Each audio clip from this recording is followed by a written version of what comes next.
Good morning. Thank you for joining us. I am Alex Lasselle, your American Family Insurance agent. And joining us today, we have Carl Ivy. He's been with American Family since 1994. He is an expert in life insurance planning. He knows a lot about personal beneficiary designation, settlement options, custodianships, wills, trusts, estate liquidity, and equalizations.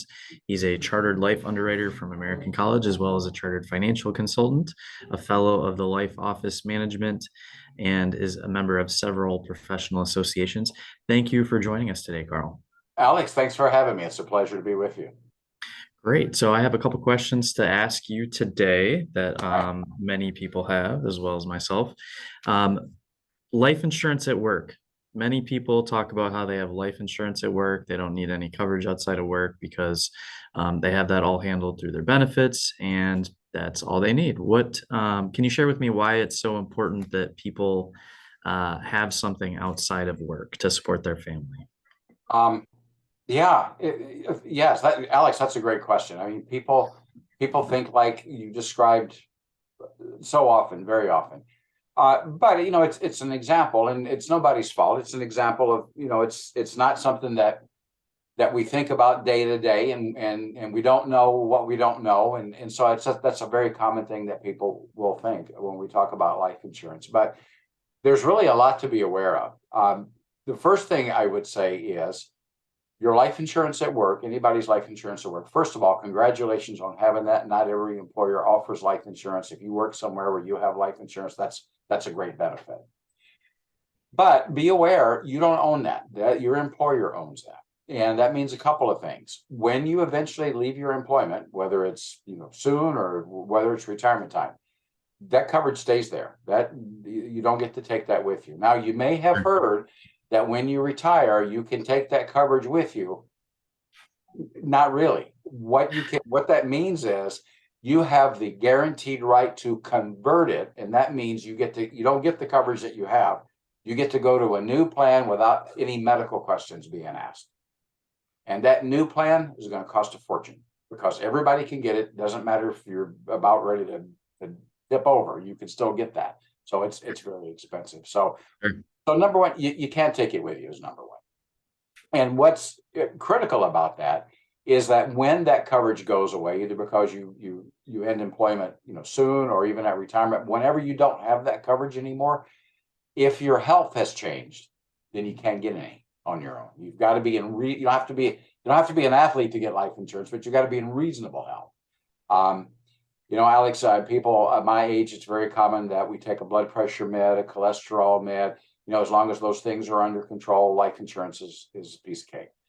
But very often, people my age and even your age, even younger, everybody crosses a line when they can no longer qualify for life insurance, and we don't know when that's going to be. And if we depend on our work life insurance, the day that's no longer there, we may have crossed that line long ago. So there's so much. I don't want to take up all of our time talking about work life insurance. But the other thing is, even if you don't leave your employer, sometimes employers cease offering that benefit. I was at one of our insurance offices about 6 months ago, and a random person just walked into the office. He was driving home from work. He saw the insurance sign and came in and said, at work today, they told us they're not going to offer life insurance anymore. So I'm just kind of wondering, about getting some. So you might not leave, and the employer might just cease the coverage. Sure, especially with everyone cutting back. Well, that's right. In today's business environment, every company is run or heavily influenced, at least, by people who are looking at the bottom line and trying to make little cuts here, there, anywhere they can, just to increase their rate of return on their investment in their business. So stopping somebody's life insurance, if somebody at some employer, some company gets the idea that giving our people free life insurance doesn't help our bottom line, they'll stop it. They're awful. Anyway, but there's more. Another thing is when if there's a premature death in the family, that is a shocking thing. I mean, people really have an altered state of being effective at making decisions and thinking. because it's not supposed to happen. And because it's not supposed to happen, most times people have not made plans. So the first time they're ever thinking about what should we do now? What do we have? How should we be thinking? The first time they ever are thinking about that is when it's too late and they're scared.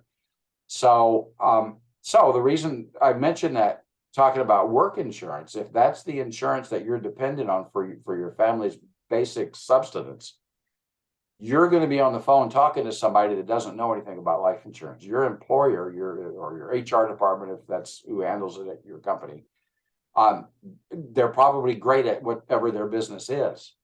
But unless this is an insurance company, you probably don't work for an insurance company, they're not going to really understand the ins and outs or be able to really put their arms around your survivors like you can do, Alex, somebody that is in the business of taking care of them. Sure. The last thing I'll say about work insurance, what a question you asked me. It's not enough. You know, when we talk to people and say, hey, how much life insurance do you have at work? You know, often they don't know. And the reason they don't know is that the employer doesn't make a big deal out of it because it's not a lot. It might be 1 or maybe even 2 years worth of salary. And that's a lot. Sometimes it's not even a whole year's worth of salary. But let's say it's 2 years worth of salary. Does that mean that everybody's going to be able to retire? Are you going to retire in 2 years? And when you think about that, most people say, well, no, I can't afford to retire in 2 years. Well, that's what you've got for your family. If you die, they have 2 years of income. What are they going to do? You know, when we talk to people about their goals for life insurance and what they'd like to have their life insurance do if they were to die right now, the most common thing people say is paying off the mortgage. The typical coverage you have at work is not even enough to pay the mortgage off, much less provide the standard of living for your family that you'd like to have them live. So work insurance is a great benefit.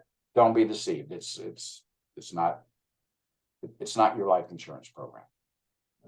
You kind of led into the next question there. You talked about mortgages. What is the big difference between life insurance and mortgage protection? Oh, well, so there's a couple of things.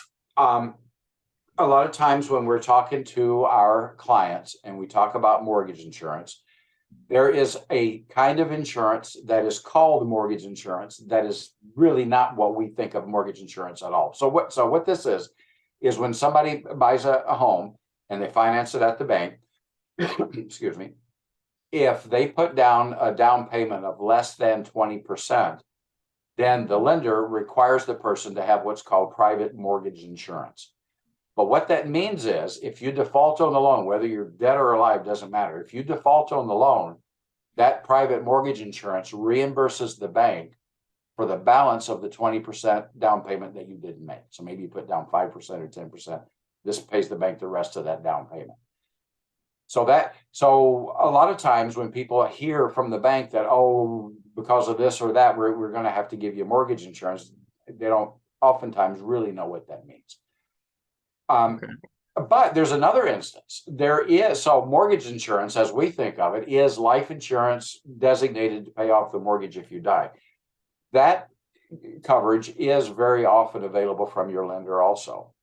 But it is a couple things about that. It's very expensive because everybody that finances a home there can get it without being turned down.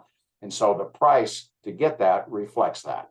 So it's very expensive. If a person is healthy enough to get their own life insurance, they're far better off price-wise to get it on their own, to get it through their local agent, get it from you, Alex, or somebody they trust. The other thing, though, about the expense of it, if you get your mortgage insurance to pay off the mortgage if you die through your lender is the beneficiary of that. When the day comes that you die, if your family says, oh my goodness, we need some of that money for this or that, that's too bad. That money belongs to the bank. The house is going to be paid off. That's the good news. But the family is left with no options. Where if you have your own private life insurance earmarked to pay the mortgage off and you die, your family is the beneficiary, or whoever you choose to name. They can decide, okay, I'm going to pay off half the mortgage, or I'm going to make monthly payments, but we need to have some of this money for other pressing things that we just cannot get out of. Sure. So a person's far better off if they can qualify to get their mortgage life insurance privately through their agent. Okay, great. Yeah, when the unexpected happens, you don't know what to expect. So having that It's flexibility is really important. and so often we're unprepared, and there's so much to say about the value of someone sitting down and having a personal interview review of their present situation with a trusted advisor like you, because we don't know what we don't know, and when life takes us by surprise, we're not at our best. So we can be prepared for that and then get it off of our mind and not worry about it. Another question, transitioning here, Carl. We're leading into this. So you're talking about the value of meeting with a trusted advisor.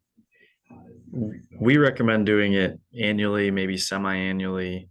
What are some reasons why you would want to meet that often about your life insurance? Well, you make me think of two things, Alex. One is, why would you want to have some frequency of continuing to do it? And I'd like to make some comments about that. But I think before that, I think the point needs to be made that it's important to do it the first time. Sure. And so I'll kind of tag onto your question and answer both of those. But the reason someone needs to sit down and talk with their trusted advisor, someone like you, I mentioned earlier, we don't know what we don't know. And when we sit down and talk with customers, very often they will start the conversation saying something like, I'm really only just doing this because you asked me to, but I'm fine. And the point I would hope that everybody would understand is that you don't have to need life insurance or think you need life insurance in order for it to be important to sit down and talk with your advisor. It's something that's got to be done. And so why? Why is that? So I'll talk first about why do you need to do it today, and then also, as you ask, why do you need to do it on an ongoing basis? So first of all, there's three reasons that I generally think of about why it's important to sit down and talk with your advisor, whether you think you need to or not. One is, if you think about your own life insurance program, there's very good data to suggest there's a 20% chance, which means 1 out of 20 of all life insurance coverages, privately held or through employers, not 1 in 20, 20%, 1 in 5. 1 in 5 life insurance plans have the beneficiaries listed, have the wrong people or don't have all of the right people. And that happens for really two reasons. One is life changes. So if you think about a younger person, they get their life insurance, maybe they make their mother the beneficiary. Some years later, they're married. Their mother is deceased. She's still listed as the beneficiary on the policy. If this insured were to die like that with a deceased beneficiary and now they're married, you might think, well, the insurance company would pay the money to who logically should really be getting it. Well, they can't do that. They have to pay the money to who it says on the policy, Sure. unless it's changed, and you can change it. So in that case, the insurance company would have to pay the money to the deceased insured's estate, which means the spouse has got to go to the courts. This would be the probate court, and petition the court to have that money awarded to him or her. So there's going to be a time delay at a time when they don't have time. They need the money right now. Somebody just died. So there's going to be a time delay. There's going to be expense involved. And if, the probate process, settling an estate, is a public, it's a public transaction. So notices are posted. People are advised that if they have any claims against the estate to come forward. I mean, this is put in the newspapers. If somebody says, that son of a gun owes me whatever, or they can petition the court to have some of that life insurance money paid to them. And now you're looking at a very long delay, and now you're going to need a lawyer and some expense. So all of that can be avoided by having the right beneficiary designation. So that you need to sit down, and 20% of the time, Alex, when I sit down with advisors like you and we're talking to their clients, so often I can't say I've kept records. I don't know, it's 20% of the time, but I see it a lot, where people look at the beneficiary designation and say, well, that's not right. I thought we would have changed that. So it doesn't get changed by itself. But I talked about a beneficiary dying. People get married, people get divorced, they get remarried again. They have children that maybe they didn't have when they got the life insurance. Now they want them as a beneficiary, or they have grandchildren, or the other thing that happens is people's intentions change through their life.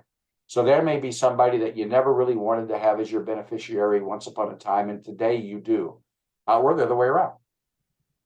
So one reason that about the beneficiaries is that things change, life changes. The other reason is you may never have been asked who you want as your beneficiaries. And it happens that sometimes in the rush to get everything buttoned up and people are in a hurry, sometimes the person helping somebody complete their life insurance application might just jot in their estate.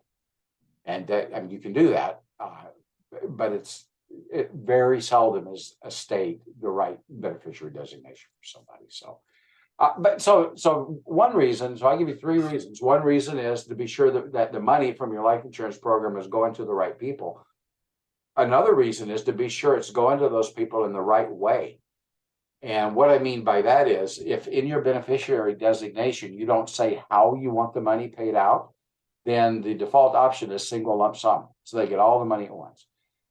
So if you think about the people who you want to have as your beneficiaries, how much real life experience do they have handling tens or hundreds of thousands or maybe even millions, depending on your life insurance, of dollars in a lump sum? And most people don't have that experience. And also think about the fact that these people are getting that money on what is probably one of the worst days of their life. And it's the day after, a few days after you died. Sure. So how likely are they to be able to make good decisions? So some options you have is you can say in your beneficiary designation how you want the money paid out. So for example, and there's a lot of options, you could say, I want a lifetime income, something that really functions like a pension.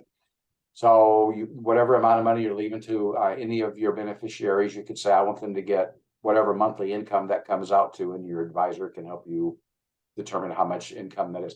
I want them to get that income once a month for the rest of their life, regardless of how long they live.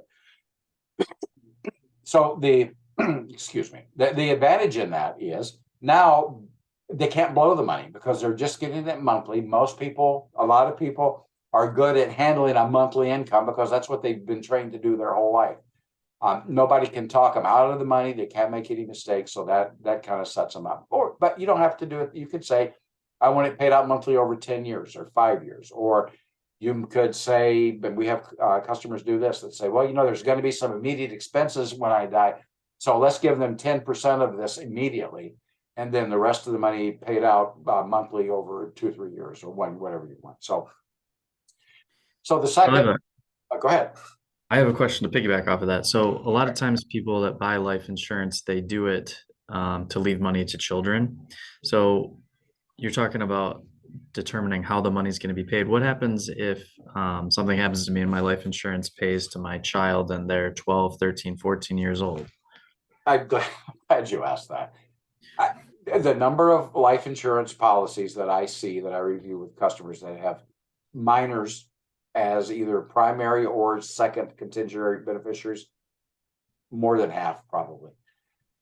But it's a great question because if a person dies and the minor is the beneficiary, no life insurance company can pay money to a minor. So the company has to go to the probate court and work through the process to have somebody appointed to handle the money on the behalf of the child. And again, there's delay and there's cost, and the cost for that comes out of the life insurance money that you're trying to leave to the child.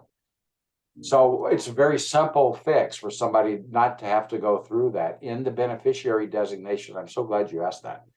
You name your child as or grandchild or whatever minor you want as the beneficiary, but then you write in there some adult that you trust to act as custodian. So you write in John Jones, custodian for the benefit of my child, Lucy Smith, whoever it is.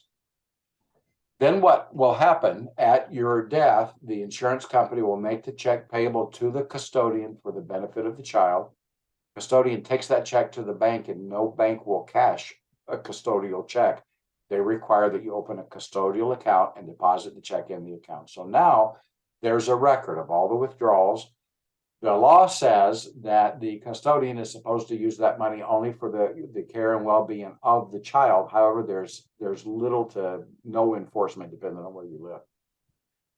So it's important that you pick somebody who you have confidence in that will do the right thing and have Sure. them. But the other thing about having that custodial account and that record, the bank has now a record of every withdrawal that's ever come out of that account. When the child gets to be the age of majority, which in most states is 18, um, any money left in that account now belongs to the child, and so do the records. And if the child's got the idea that this money wasn't used for them like it was supposed to be, which children are pretty insightful about stuff, they can get those records and they can take them to the court. And they can say, look at this. And the court's pretty good. The probate court that deals with this is pretty good at looking at withdrawals and say that looks like withdrawals of somebody taking care of a child, or that doesn't. And so there is some protection for the child there when they get to be 18. So name a custodian. That's Great. how. Thank you for answering that question, Carl. Sure. Um, can you give me just a couple reasons why people need life insurance at all? Well, yeah, I can give you my reason, and I can give you the reason people usually give me that have Okay. life. I mean, my reason is very simply is because people love somebody. Once in a while, I do stumble across somebody that really doesn't care anything about anybody, and they'll say that. And if I die today, I don't care what happens to anybody else. That person doesn't need life insurance. But most of us care about somebody, our family or something. You know, I have worked with a number of people that maybe never had any kids, maybe they were married or never got married, but it's just them. And very often people like that develop interest and attachments to some cause or some organization where they contribute money or contribute a part of their time, and it's very important to them. People buy life insurance sometimes to carry on the support of this organization after their death that they were giving during their lifetime. So people buy life insurance because they love somebody or something, and it's no more complicated than that. Now, when we talk to people that have life insurance or people that are looking at getting life insurance and try to help them sort out what are their priorities. So if they were to die today, what do they want their life insurance to pay for?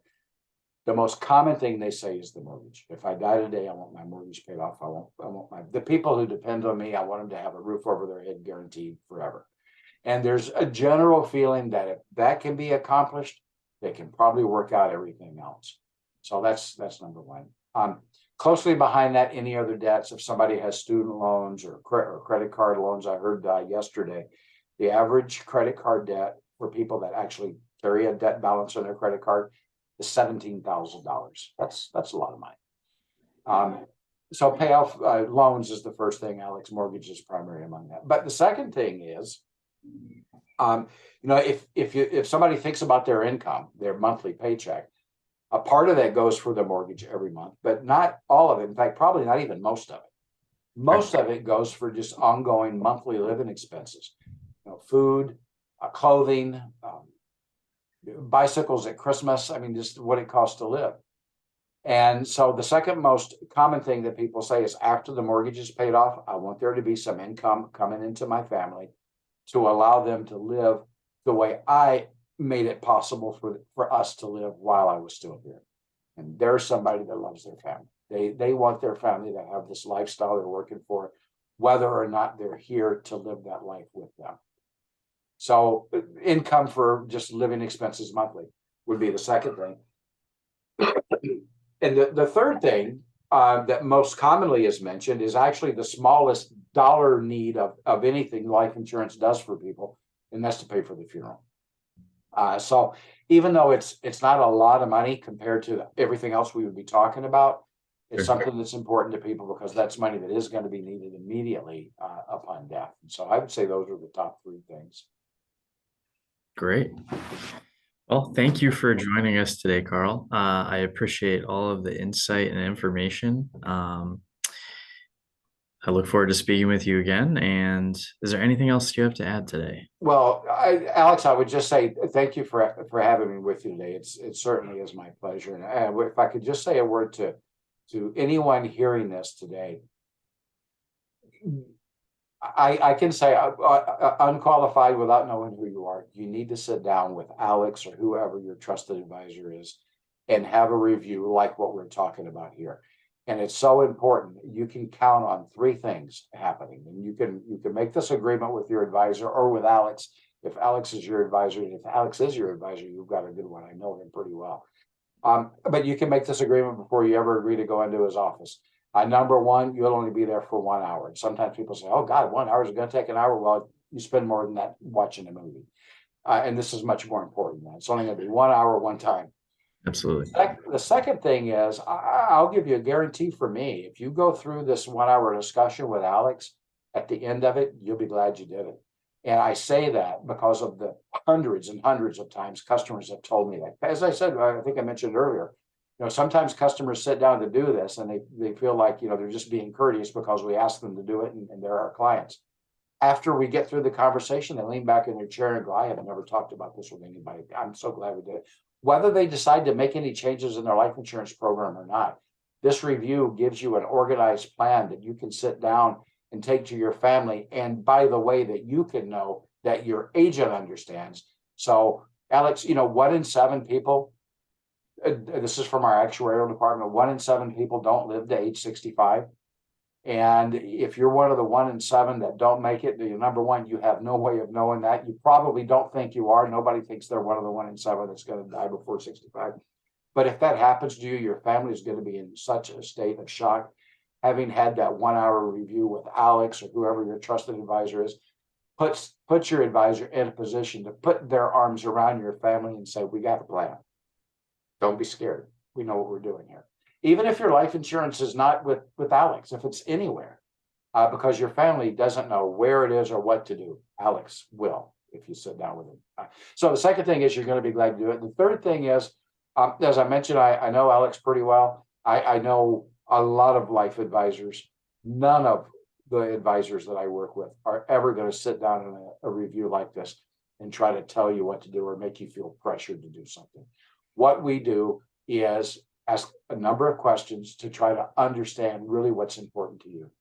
And then with our knowledge of insurance and how things can be set up and what can be done, we will make recommendations that we would follow ourselves if we felt about things the way you feel. But we will be very clear with you that any decision to do anything is yours alone. So please take this opportunity to sit down with Alex or whoever you trust and have this review. It is the most important conversation you will ever have about insurance. I promise you. Thanks, Alex. Completely agree. Thank you, Carl. All right. See you later. Thanks for having me with you. Yep. Have a good one.